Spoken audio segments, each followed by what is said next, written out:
Welcome to Marriott MBA Today. My name's Dan Patton, and I'm joined today by Fagner Donadon. Fagner, thank you very much for coming. Now, Fagner is actually a second-year student here at the Marriott School, studying the Masters of Business Administration, as well as an Eccles Scholar. And Fagner hails from Brazil. So, Fagner, just wanted to ask you really quick before we really get going, tell me about the Eccles Scholarship. Well then, first of all, it was really a huge privilege to be able to receive the Eccles last year. It's a great program. I won the Eccles along with other 8 students. Okay. So every year the program is going to select up to 10 students to receive the award.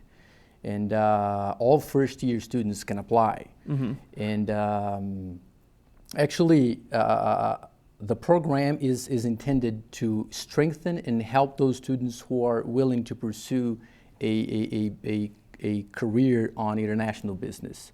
And the program has a $9,000 award, Mm-hmm.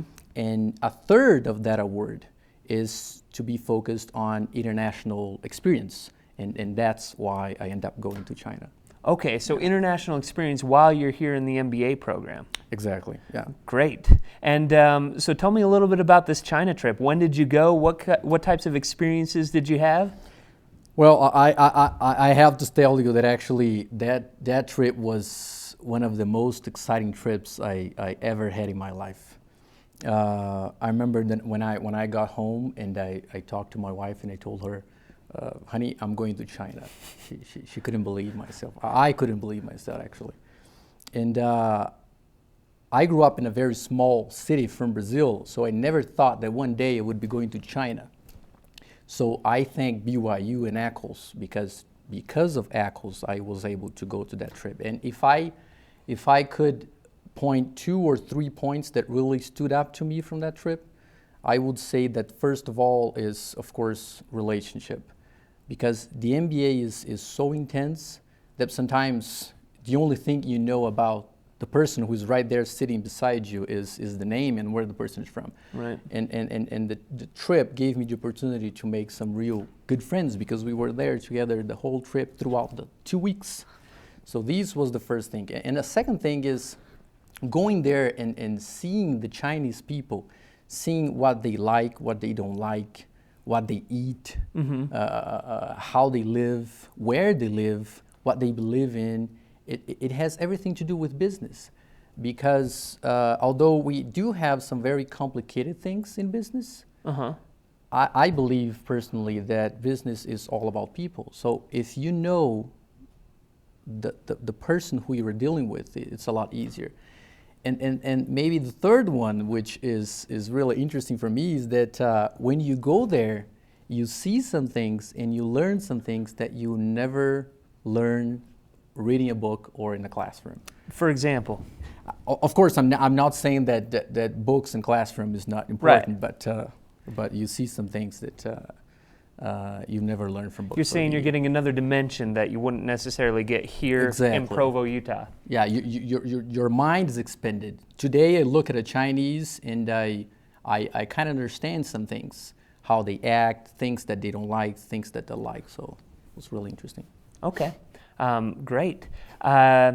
Well, did you have any, beyond just the business experience that you were able to see, I know that you visited with a lot of companies, got to learn how they operate on an international scale. Did you have any time for doing anything fun out there? Oh, sure. It actually, the trip was 2 weeks, Mm-hmm. as I said. And in one day, we would do business visits. And in the other day, we would only visit some other places. Like we visited the Great Wall. We had the opportunity to go there. It was really amazing. Uh-huh. We had the opportunity to visit Shanghai, some hotels there, some places in Shanghai. I had never imagined in my life that city was so beautiful. And of course, when we talk about China, Mm-hmm. there's no way to not talk about the food. So although the food is not limited to that, and I didn't eat myself, the food is wonderful, but I didn't eat crickets spiders and other insects. But observing them eating those foods was really interesting. Tell me, did anybody on this trip with you, any of your classmates, partake of any of that food? Yeah, that's a good question. Actually, I didn't have the courage to do that, but we did have actually just one, Noah Garrett. He was the only one who had the courage to really swallow a cricket. So, wow. Well, I real couldn't nice. imagine the repercussions of that, but well, that's exciting. Well, do you have any final words of advice for those who might be on the fence thinking about taking a trip like this? Oh, sure. Actually, this is a very good moment to be talking about that trip and about Eccles, because the application is already open. It will go until the 28th of this month. Okay, And so I the 28th of January. Exactly. So I really encourage all of those first-year students. All of the first-year students can apply. The application is really simple. It will take more than 1 hour, 2 hours to write an essay and fill out a form. Great. And then I really encourage all of them to do that and to take the trip. Maybe, I don't know if there will be a trip to China this year, but if there is a trip for other locations, I would really encourage. It was really, really very good. Great. Yeah. Well, thank you so much for sharing about your experience, Thank you for Fagner. inviting me. We really appreciate your time here. This has been another episode of Marriott MBA Today. Please join us again next time.